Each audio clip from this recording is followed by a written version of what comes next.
Okay, so welcome to the deep dive. Today we're diving into something I think pretty much everyone struggles with sometimes. Mm. Overthinking. Right. Mm. You know, that feeling of just like constantly replaying things in your head. Yeah, absolutely. That mental hamster wheel we all get stuck on. Exactly. Like rehashing old conversations, stressing about stuff that might never even happen, and just second-guessing decisions we've already made. Mm. It's like, Mm. you sent over some really cool stuff about this, some source material that really nails the difference between, that kind of like unproductive overthinking loop and actual problem solving. Yeah, that's such a crucial distinction because problem solving is, it has an end goal. You want to get to some clarity or resolution.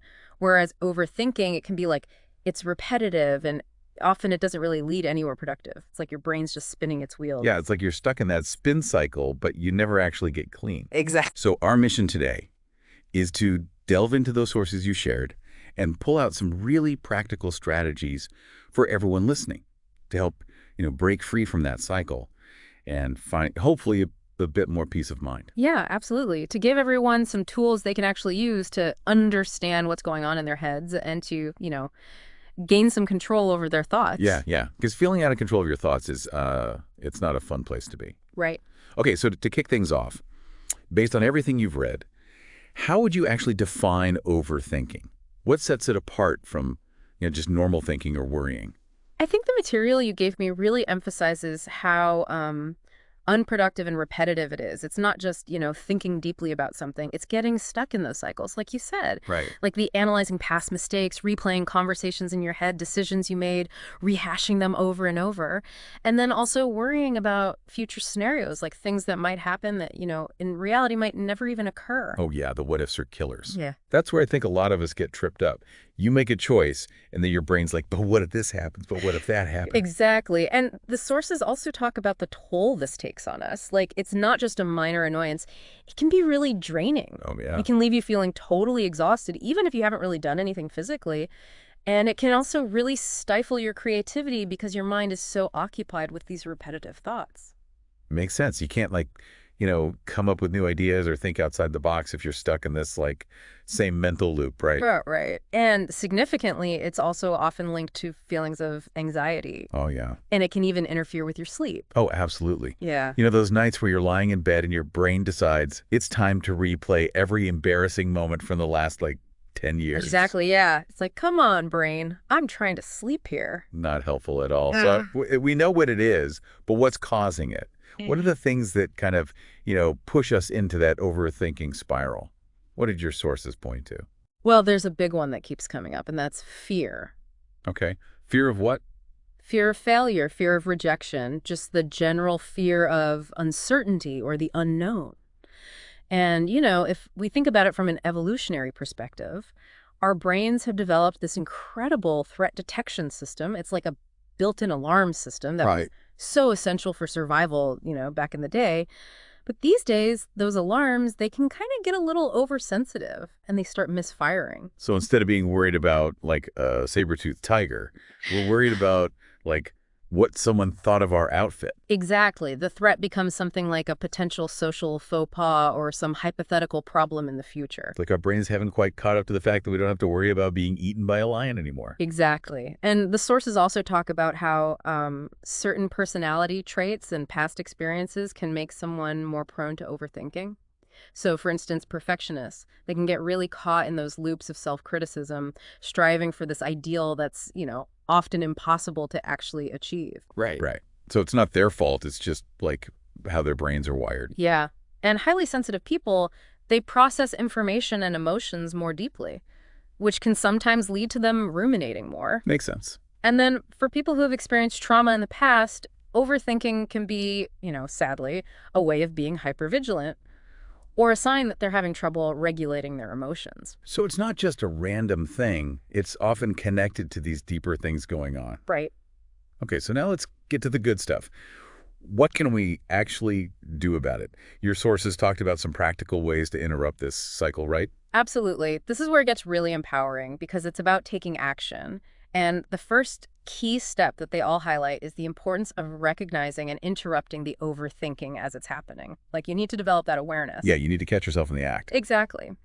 Notice when your thoughts have crossed over from being helpful, actual problem solving into that unproductive rumination. Yeah, but that's so hard, isn't it? Sometimes you're so deep in it, you don't even realize you've been thinking the same thought for like an hour. Exactly. So the sources suggest a few techniques for when you do become aware. One is to simply pause and ask yourself, is this thought actually helpful for me right now? Okay. And if the answer is no, then make a conscious effort to interrupt it. This could be something as simple as mentally saying stop P to yourself. Up just like that. Yeah. Yeah. Or even use a physical anchor, like snapping a rubber band on your wrist. Okay. The idea is to create a little mental circuit breaker to kind of jolt yourself out of that thought pattern. That's interesting. I like that. It's like a pattern interrupt. Exactly. Okay, so what else can we do? Well, another approach they suggest is something called scheduled worry time. Oh, I've heard of this. Have you? Yeah, I've read about it. So tell me more. How does it work? So the idea is to designate a specific short period each day, maybe like 10 or 15 minutes, to think about your worries. So instead of trying to, like, never worry, you're giving yourself permission to worry, but just during a specific time. Exactly. So throughout the day, when those worries pop up, you make a note of them. Okay. And then you tell yourself, okay, I'm going to deal with that during my scheduled worry time. So it's almost like putting them on a to-do list. Yeah, exactly. And the hope is that by the time your worry time arrives, some of those anxieties might have already kind of faded away. Or they might not even seem that important anymore. Oh, interesting. Or maybe you've already figured out a solution. Right. It's about creating some structure around those worries, rather than letting them kind of hijack your thoughts at random times throughout the day. Yeah, because I think that's what's so draining about overthinking.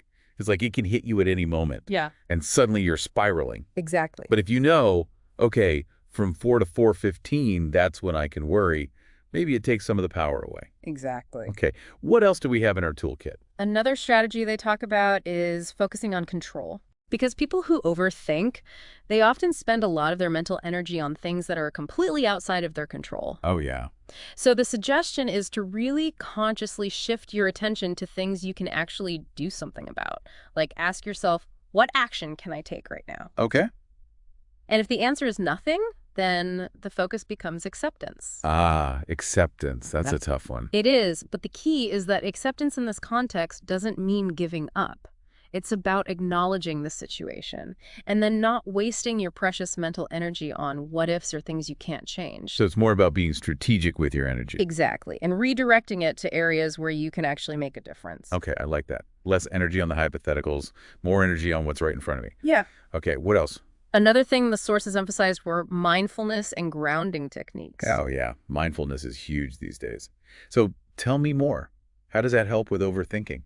Well, these practices really help to anchor your attention in the present moment, rather than getting swept away by thoughts about the past or anxieties about the future. Right. Because overthinking is all about not being present. Right. It's either dwelling on the past or freaking out about the future. Exactly. And simple techniques like focusing on your breath, like just paying attention to the sensation of your breath going in and out, or practicing mindful meditation, Okay. or even just actively engaging your senses. Okay, yeah. Like there's this exercise called the 5-4-3-2-1 exercise. Oh, I've heard of that. Have you? Yeah. It's where you name 5 things you can see, 4 things you can feel, 3 things you can hear, 2 things you can smell, and 1 thing you can taste. Oh, yeah, that's a good one. I've tried that before.